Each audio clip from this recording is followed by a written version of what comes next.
आपके साथ भी ऐसा होता है कि आपका दिल तो कुछ और कह रहा है, जुबान कुछ और कह देती है? तो चलिए एक सिचुएशन देखते हैं। मान लो आपके फ्रेंड्स वीकेंड का प्लान बना रहे हैं डिनर के लिए, एंड उन्होंने एक ऐसी जगह चूज़ की जहाँ का खाना आपको बिल्कुल पसंद नहीं है, एंड आप चाहते हो उनको बोलना कि आपको नहीं पसंद है, कुछ और प्लेसेस में भेजता हूँ या भेजती हूँ, हम वहाँ ट्राई कर लेंगे। फिर आप सोचते हो कि क्यों फालतू का सबका मूड खराब करें, सब लोग खुश हैं, रहने दो, मैं एडजस्ट कर लूँगा, क्या पता सब लोग नाराज़ हो जाए मेरे ऐसे बोलने पे या सबका मन खराब हो जाए। और फिर आप वही जगह चले जाते हो, जाके वहाँ मेन्यू में सर्च करते रहते हो कि क्या यहाँ का अच्छा लगेगा मुझे, एंड वहाँ जाके अंदर ही अंदर आप परेशान रहते हो। या फिर मान लो कि कोई बहुत इंपॉर्टेंट मीटिंग चल रही है, एंड उसमें आपके मैनेजर ने कोई आइडिया सजेस्ट किया, एंड वो आइडिया है बढ़िया, लेकिन आपको अपने एक्सपीरियंस की वजह से ये पता है कि उसमें फ्यूचर में जाके क्या क्या इश्यूज आ सकते हैं, क्या क्या फ्लॉज है उस आइडिया के, आप बताना भी चाहते हो। जब तक आप बताने का डिसाइड कर रहे हो तब तक सबने एग्री कर दिया कि बढ़िया है, कोई इशू नहीं है। फिर आप सोचते हो कि सब एग्री कर दिए, मैं बस ना बोलूँगा तो कहीं और ना लगे, क्लैसेस ना हो, और इस चक्कर में आप बोल देते हो कि ग्रेट आइडिया। एंड ये बस दो एग्जाम्पल है, दो सिचुएशन है। ऐसा हमारे साथ डे टू डे लाइफ में होता है, जब हम बिना चाहे बहुत सारी चीज़ें ऐसे कर देते हैं जो हमारा मन नहीं मान रहा होता है, बहुत सारी चीज़ों पे हम एग्री कर देते हैं क्योंकि हम अच्छा बनना चाहते हैं। एंड ये सारे सिचुएशन में एक चीज़ कॉमन है, वो ये है कि हमें खुद पे गुस्सा आ रहा होता है कि मैं क्यों नहीं बोल पाता हूँ, या क्यों मुझे बिना चाहे भी ये काम करना पड़ रहा है।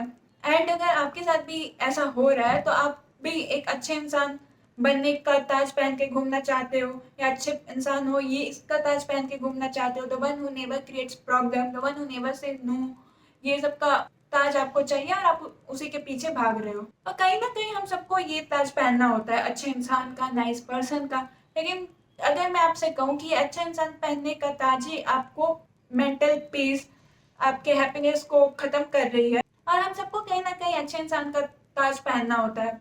लेकिन मैं अगर आपको कहूँ कि अच्छे इंसान की ताज ही हमें हमारी मेंटल पीस और हैप्पीनेस और जो हम रियल में है, ऑथेंटिक है, उसकी सबसे बड़ी दुश्मन है। हम सबको यही ताज पहनना अच्छा लगता है, हम सबको अच्छा इंसान बनना है, नाइस पर्सन बनना है। लेकिन अगर मैं आपको कहूँ कि ये अच्छा इंसान बनने का ताज ही आपके मेंटल पीस, आपके हैप्पीनेस और जो आप रियल में ऑथेंटिक हो, उसकी सबसे बड़ी दुश्मन है। तो सबसे पहले ये समझना है कि इसमें आपकी गलती नहीं है, ये एक सर्वाइवल स्ट्रेटेजी होती है जो हमारे दिमाग में बचपन में ही फिट कर दिया जाता है कि अगर आपको गुड बॉय गुड गर्ल बनना है तो आप नो नहीं बोल सकते, जो सब लोग कह रहे हैं उसको आपको एक्सेप्ट करके चलना होगा, जो सब लोग कह रहे हैं वही करो, उस पर क्वेश्चन नहीं कर सकते। तो आपको इससे क्या होता है कि आप अच्छा इंसान बनोगे, आप वो सबका प्यार मिलेगा और आपको सेफ फील होगा। बट इस डेफिनेशन में इशू तब आता है जब हम बड़े तो हो जाते हैं, लेकिन वो जो डेफिनेशन हमें सिखाया गया बी अ गुड पर्सन का जो डेफिनेशन सिखाया गया उसको हम अपग्रेड करना भूल जाते हैं। हम ये भूल जाते हैं कि अब हम बड़े हो चुके हैं तो टाइम के साथ उस डेफिनेशन को भी अपग्रेड करना होगा, और तब हमें इश्यूज फेस करना पड़ता है, डिप्रेशन, मेंटल स्ट्रेस, क्योंकि हमें ये लगने लगता है, हमारे ब्रेन में ये बैठ चुका होता है कि अगर हमने नो बोला तो सामने वाले को बुरा लग जाएगा, वो ये सोच लेगा अरे ये तो कितना सेल्फिश है, या है कितना सेल्फिश है, और या तो दोस्ती ही तोड़ ले, फिर फालतू का कंफ्लिक्ट होएगा, बहस होएगा। तो इतना सबसे अच्छा है कि हम यस बोल के सामने परफेक्ट बने रहे। और ये डर कि लोग क्या कहेंगे हमसे वो सब करवा लेता है जो हम कभी कुछ करना ही नहीं चाहते हैं एक्चुअल में। इस लोग के चक्कर में कि लोग क्या कहेंगे, लोग क्या सोचेंगे, हम सब करते जाते हैं और अपनी फीलिंग्स, अपना केयर करना भूल जाते हैं। तो आखिर इसका सॉल्यूशन क्या है? तो सॉल्यूशन इसका पावरफुल डिफरेंस समझने में है। ऐसे दो वर्ड के बीच में डिफरेंस समझना है जो हम एज्यूम कर लेते हैं अरे ये दोनों तो एक ही है, लेकिन एक अर्थ है तो एक सन है, एकदम अपोजिट है दोनों। वो वर्ड है being nice and being kind. तो बहुत सारे लोग मिसअंडरस्टूड किए रहते हैं कि यार ये तो दोनों एक ही है, लेकिन नहीं।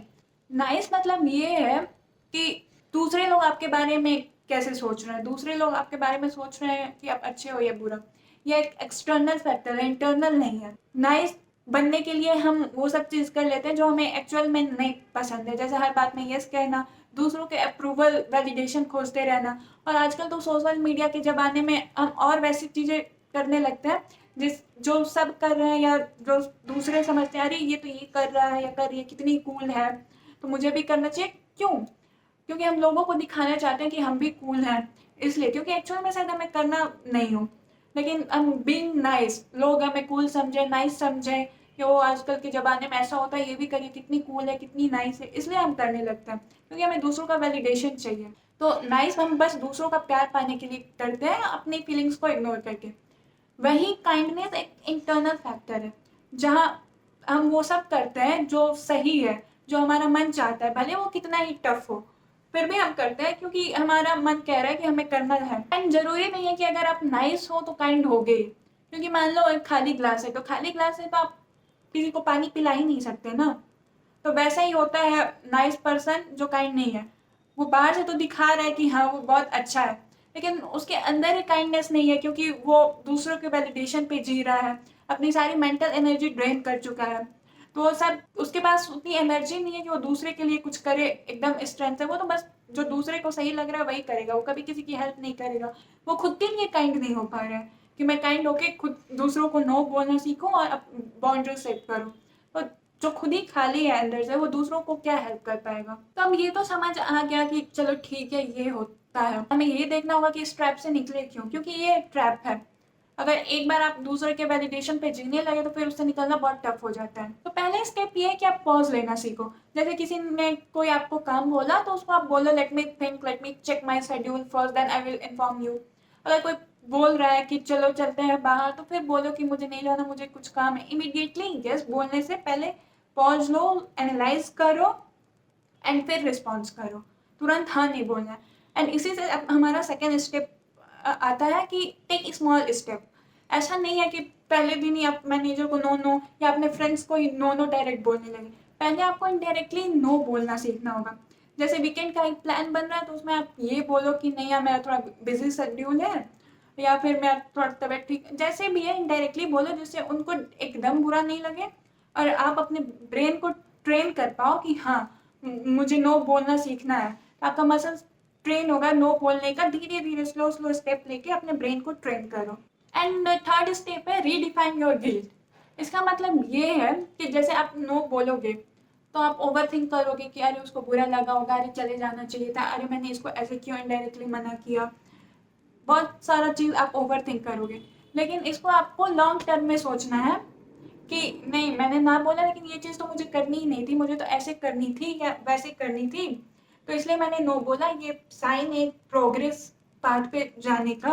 और धीरे धीरे आपका गिल्ट कम होते जाएगा। इस गिल्ट के को आप पॉजिटिव वे में लेना सीखो, अपने से रिलेट करो कि अरे मुझे तो ऐसे करना था तो मैं ऐसे कर रहा हूँ, ठीक है उसको थोड़ा बुरा लगे, अगर वो इतना मेरा क्लोज है तो वो मेरे बाउंड्रीज को रिस्पेक्ट करेगा ही। और इसी से आता है हमारा fourth step, find your yes. तो जब भी अगर हम किसी चीज़ को नो कह रहे हैं तो हम इनडायरेक्टली किसी चीज़ को यस कह रहे हैं। जैसे आपने लेट नाइट वर्क करने के लिए नो बोला, तो आप अपने मी टाइम को या पर्सनल वर्क को यस बोल रहे हो। एंड अगर आप फ्रेंड्स के साथ बाहर जाने का मना किए तो उस दिन का जो आपका प्लान है आप उसके लिए यस कह रहे हो। तो जब आप किसी को नो कह रहे हो तो आपको फाइंड करना है कि मैं किस चीज़ को यस कह रहा हूँ। इससे क्या होता है कि हमें नो बोलने का और एनर्जी आता है और गिल्ट कम होता है। एंड ऐसा मत समझ लेना आप लोग कि अरे नो नो बोलना तो कितना सेल्फिश हो गया, या हम तो बिल्कुल एडजस्टिंग नहीं है। ऐसा नहीं है। हमें नो वहाँ बोलना है जो चीज़ हमारे नेचर से एकदम अगेंस्ट है या हमें मेंटली ड्रेन कर रही है। ये सेल्फ केयर सेल्फ लव करना होगा।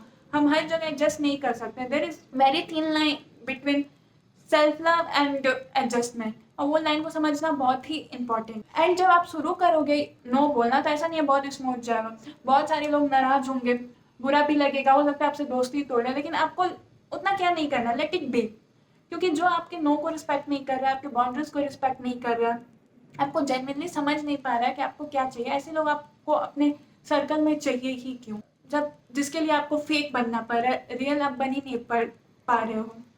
तो जो जेन्युइन लोग होंगे, जो आपकी जेन्युइन फ्रेंडशिप होंगी, वो रहेंगी आपके साथ, क्योंकि आपको रियल जो आप रियल हो आप उनको वो पसंद आओगे। एंड नए कनेक्शंस भी बनेंगे, क्योंकि रियल हो तो रियल लोग को आप अट्रैक्ट करोगे। ऐसा नहीं है कि फेक लोग को अट्रैक्ट करोगे, जैसे वैसे नहीं, आप जेन्युइन लोग को अट्रैक्ट करोगे अपने फ्रेंड सर्कल में। तो रियल रहना, ऑथेंटिक रहना बहुत ही इंपॉर्टेंट है। अपने ट्रू नेचर को रिस्पेक्ट करना। इसका मतलब ये नहीं है कि हम अपने वीकनेसेस पे वर्क नहीं करें, लेकिन वर्क करने के साथ साथ जो हम रियल में उसको रिस्पेक्ट करना, खुद से प्यार करना बहुत इंपॉर्टेंट है। सो इस वीडियो में इतना ही। Will see you on next one. Bye bye, take care.